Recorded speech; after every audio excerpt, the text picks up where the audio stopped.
L'ancien président Marc Ravalomanana a assisté au culte œcuménique organisé par la Fédération des Églises chrétiennes de Madagascar, le FFKM, dimanche dernier. C'est pratiquement une habitude pour le chef de l'opposition de répondre à l'invitation des chefs d'église dans le pays.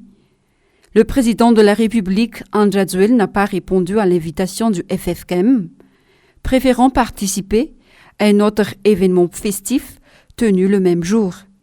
Un choix qui dénote la dégradation de la relation entre le chef de l'État et les chefs d'église de Madagascar. Marc Ravalomanana a également participé au culte de l'église réformée FJKM à Antananarivo, dans le cadre du jubilé du président synodal local. Le président de la FJKM a également participé à ce culte et a prononcé l'homélie. Marc Ravalomanana a promis sur place à cette occasion de contribuer aux travaux d'entretien du temple.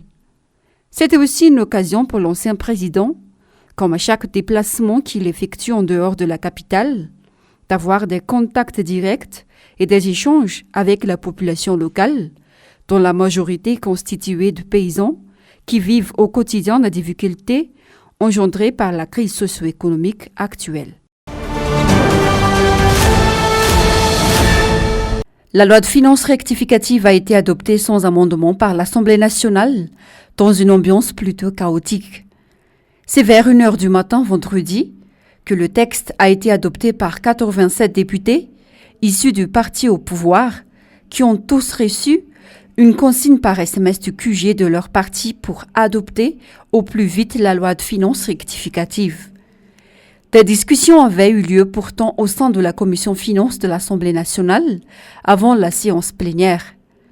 Toutes les propositions d'amendement des élus de l'opposition ont été finalement rejetées.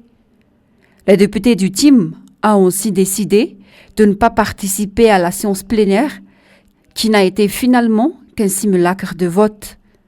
En effet, tous les députés du parti au pouvoir ont respecté la consigne de leur QG sans entrer dans les détails du texte qui méritait pourtant un débat en profondeur. Les élus de l'opposition parlent de zones d'ombre qui méritaient un peu plus d'éclaircissement, surtout à un moment où l'on redoute de plus en plus une nouvelle manière de gérer les taxes sur les produits pétroliers dont le prix serait déjà sur le point de connaître une hausse importante. Sans oublier la baisse des recettes fiscales et celle du taux de croissance économique initialement envisagé par le gouvernement.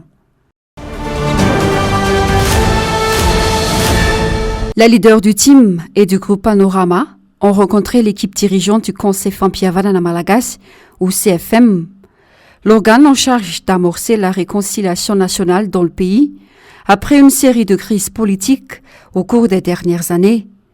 Alors que les récentes crises n'ont pas connu une véritable issue, à un peu plus d'un an d'une nouvelle élection présidentielle à Madagascar, les acteurs politiques commencent, en effet, à se poser des questions. C'est la raison essentielle qui a poussé les membres de l'opposition à rencontrer les responsables au sein de CFM et du FFKM, la Fédération des Églises chrétiennes de Madagascar. Les représentants des partis politiques de l'opposition ont remis au CFM leurs propositions concernant les préparatifs des prochaines élections dans la Grande Île. Les partis d'opposition ont réitéré que la tenue d'une concertation nationale est incontournable pour permettre l'élaboration de nouveaux textes législatifs fiables sur les élections.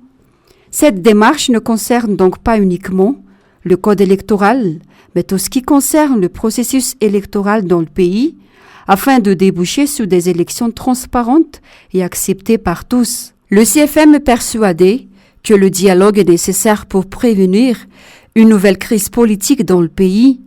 Pour le moment, cependant, le parti au pouvoir n'affiche en aucun cas la moindre volonté de discuter avec l'opposition, contrainte ainsi à un dialogue de sourds. C'est un nouveau scandale qui est survenu dans la gestion des ressources minières dans le pays. Un peu plus de 36 kilos d'or et de pierres précieuses récemment saisies par les autorités ont mystérieusement disparu du coffre-fort du ministère des Mines et des Ressources stratégiques. Au début de ce mois, Il a été constaté que les lingots d'or et les pierres précieuses ont été remplacés par une vingtaine de kilos de ferraille. Une enquête est actuellement en cours. Jusqu'à présent, une dizaine de personnes ont été appréhendées, dont un ancien directeur général du ministère. Le mystère est toutefois loin d'être levé. Les familles des personnes incarcérées, jusqu'à maintenant, ne sont persuadées de l'implication directe de leurs proches dans cette affaire et insistent sur l'importance de la présomption d'innocence. Cette affaire dénote en tout cas la gabegie qui règne dans le secteur minier dans le pays. Les récentes affaires d'exportation illicite d'or n'ont pas été élucidées et voilà qu'un nouveau scandale survient. Paradoxalement, les opérateurs dans le secteur extractif se plaignent de ne pas pouvoir travailler correctement afin de rentabiliser leurs activités. La mauvaise gestion du secteur a ainsi débouché sur la suspension des exportations de certaines ressources minérales au détriment des opérateurs qui s'efforcent de travailler honnêtement. L'albinisme continue d'être profondément mal compris, aussi bien sur le plan social que médical. Les albinos sont victimes de nombreuses formes de discrimination. L'apparence physique des personnes souffrant l'albinisme est souvent l'objet de croyances et de mythes erronés découlant des superstitions, ce qui favorise leur marginalisation et pire encore, met en danger constant leur vie et leur sécurité. Une tendance particulière a récemment été observée à Madagascar. Les personnes atteintes d'albinisme sont la cible de criminels sur la base de certaines croyances superstitieuses.